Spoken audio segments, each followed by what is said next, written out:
imagine your own hands becoming your worst enemy? The war beneath her fingertips. People stared, friends questioned, teachers asked, even the kind ones and those who cared did not understand. They would speak casually, why would you do this to yourself? Just stop doing it. You are ruining your appearance. But here's the thing. Trust me, if just stopping was possible, she would have done it for the very first time. The more she hated herself for pulling, the more she pulled. The more stress she felt, the stronger the urge became. When her friends celebrated glossy shampoo commercials and hair goals, this girl avoided mirror. She wore hoodies even in the summer. She avoided questions like, what happened to her? People would whisper, did she cut it herself? Was it stress? Is it some kind of infection?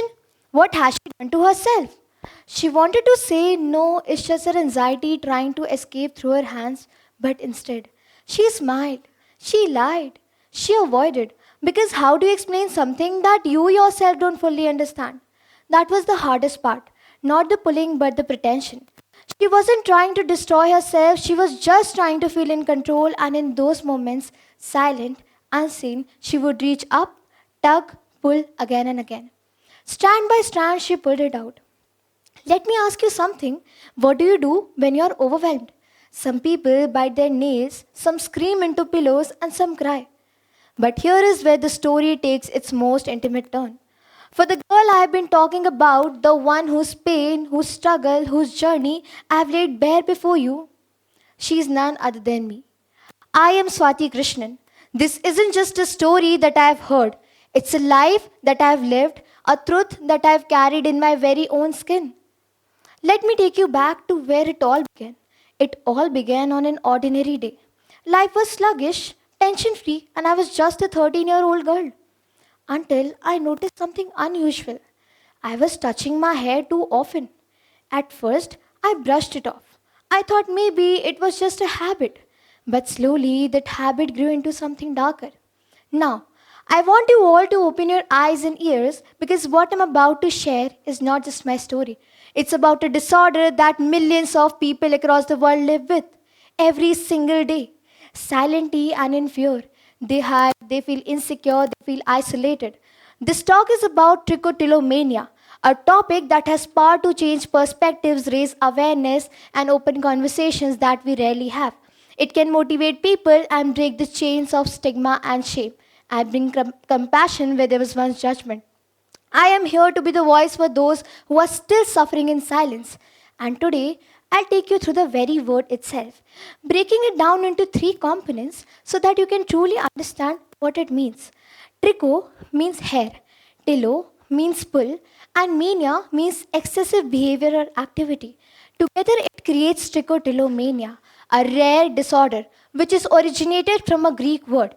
It is a mental health condition where your mind convinces your hand to hurt your own body in the search of relief. It is a repetitive pulling out of one's hair from scalp, eyebrows, eyelashes, and other hair bearing parts of the body. It is a compulsive behavior driven by anxiety and is a part of OCD or other related disorder mentioned in DSM 5. Study shows high prevalence in females with some reporting of 9 is to 1 ratio according to the National Institutes of Health. Recent studies estimates that around 1.14% of the population experience this condition at some point in their life. This condition is more common in the age between 11 and 15 than in other age brackets. Perhaps one of the most common, serious, and surprising aspects of trichotillomania is that 2 out of 10 people are affected by trichophagia, where tricho means hair and phagia means eating.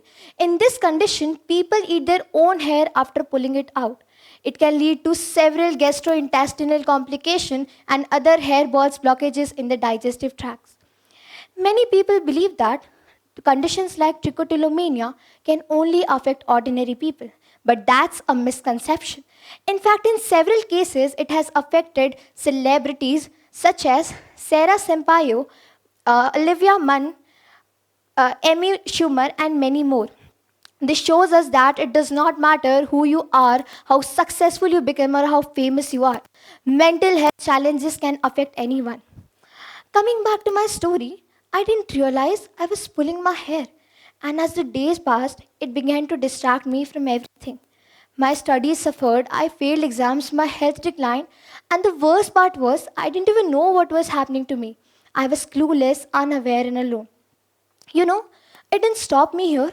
It kept on growing when one day I woke up in the morning, looked in the mirror, and I realized that I've pulled away more than just a strand of hair. I've pulled away the pieces of my confidence, my identity. People began to judge. In the beginning, I pulled strands from the end of my hair, but soon my once thick hair grew thinner and thinner. Desperate, I tried to hide it with a bob cut, but that only made it worse. I started pulling directly from my scalp, leaving bald spots that stared back at me in the mirror. And with every bald patch, a part of my confidence disappeared. I stopped going out, I avoided people, I stopped making friends. Whenever someone asked me what happened to my hair, I hid behind excuses like it got stuck in a roller. But the truth was, I was hiding from them and from myself. Then came high school, ninth and 10th grade. Life demanded more from me. Inter-school competitions, outings, board exams, but I was breaking from inside. Every time I sat down to study, especially when I was alone at night, my hands would unconsciously reach for my hair. One night before one of my board exam, it reached its peak that I pulled out so much hair that two huge bald spots appeared. I remember looking at the clock, it was 3 a.m. I recall looking at my bed covered with hair. And then I looked into the mirror and I broke down. I cried like never before. Nobody loves to harm their own body, right? For girls, hair is often a crown, a symbol of identity. Even when a single strand falls, we worry. But here I was, pulling out my own hair strand by strand, destroying what the world calls her beauty. Pulling out my own hair strand by strand until none was left to protect me. To protect me that night, I wrapped myself in a hoodie, hiding not just from cold winter air, but from the world and from myself. That was me, a silent war I never signed up for and a battle I could not name. Everyone carries hidden battle in their life, but mine just happened to leave visible scars. I often wondered if it hurts me so much to see myself like this, how must it feel to my parents? Imagine being a mother watching your daughter pulling out hair strand by strand, destroying what the world called her beauty. Imagine wanting her to stop but not being able to. That thought broke me even more because my pain wasn't just mine, it became theirs too. When I was struggling with it, I realized that the battle wasn't just with my hands, it was with my mind.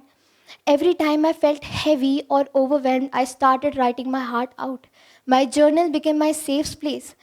When stress became too much, I would scribble on paper, letting my emotions flow without words. That simple act gave my feelings an outlet instead of turning them into pulling urges. I also made one very important choice. I stopped sitting alone. I surrounded myself with people, with crowd, with energy and with conversations. I also discovered my interest. Being in a crowd distracted my mind and reminded me that I wasn't alone in my journey.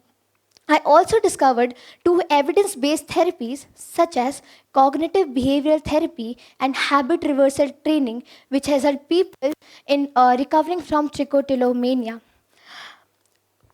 In trichotillomania, I don't stand here as someone who has completely healed, but as someone who has decided to keep going. What once broke me has now become the reason I rise stronger, bolder, and unapologetically myself. My aim is here to be the voice for those who are still suffering in silence, and together we can help in overcoming this. Though many questions flood my mind, I now answer them. I no longer hide my story, I own it. Because my healing didn't come from pretending to be perfect, it came from being brave enough to say that I'm struggling and I'm still trying.